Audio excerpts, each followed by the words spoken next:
अॻियों सुवाल आयो त चाहे हदीस ईसा अलैहिस्सलाम की मञीदा न बिल्कुलु मञीदा बिहम्दिल्लाह ताला सही बुखारी में जीअं असीं अल हदीस बिहम्दिल्लाह तव्हां ॿुधायो न असांजी ज़ात में खोड़ कोता आहिनि पर अक़ीदे खां वठी करे अमल तीअं असां दीन उहो ई दीन अॼु थी मञूं आहे जेको अलाह जे हबीब मञरायो आहे जंहिं दीन ते असां सगुर हलंदा जेकी शयूं सुनत मां बिल्कुलु हक़ आहिनि।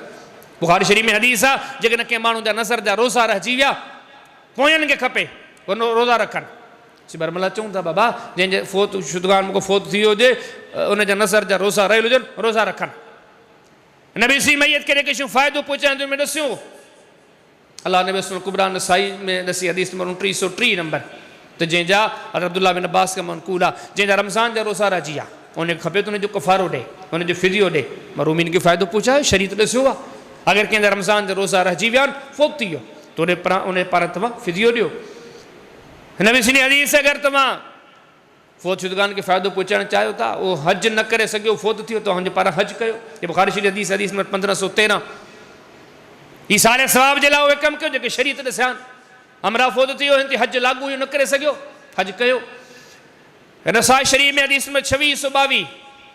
नबी सी हदीस जेकॾहिं तव्हां कंहिं उमिरो कयो करे सघो था ही साल सवाब तव्हांखे अलाह तौफ़ीक़ ॾे तव्हां उनखे उमिरे जे ज़रिए अजर पहुचायो। बुखारी शरीफ़ हदीस नंबर 2770 नबी सी सदके जी तालीम ॾिनी है फोत शुदगान जे लाइ तव्हां सदको कयो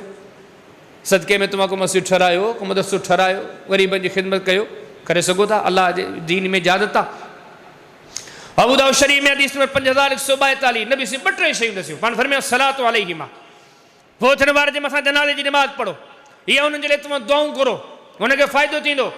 वल इस्तिग़फ़ार लहुमा उन्हनि जे लाइ माफ़ियूं घुरो हीउ फोत शुदगान खे फ़ाइदो थींदो वलफ़ाद वहदिहिमा मिन बादिहिमा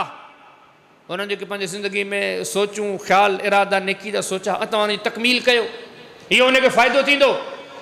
जिन जिन सां उन्हनि जी वेझड़ाइप उन्हनि सां तव्हां जोड़ियो इहा वेझड़ाइप तव्हां जे उनजे वेझड़नि सां रखंदो अलाह तव्हांखे इन जो अजर ॾींदो हुनजे दोस्तनि साथियुनि जी इज़त कयो अलाह इन जो बि उन्हनि खे अजर ॾींदो बल्कि इब्न माजा जी हदीस 241 औलाद साले थी पए अजर ई अजर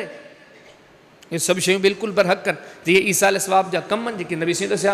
क़ुरान सुन्नत में मौजूदु आहिनि असाब सगुरनि कया आहिनि बिहम्दिल्लाह ताला।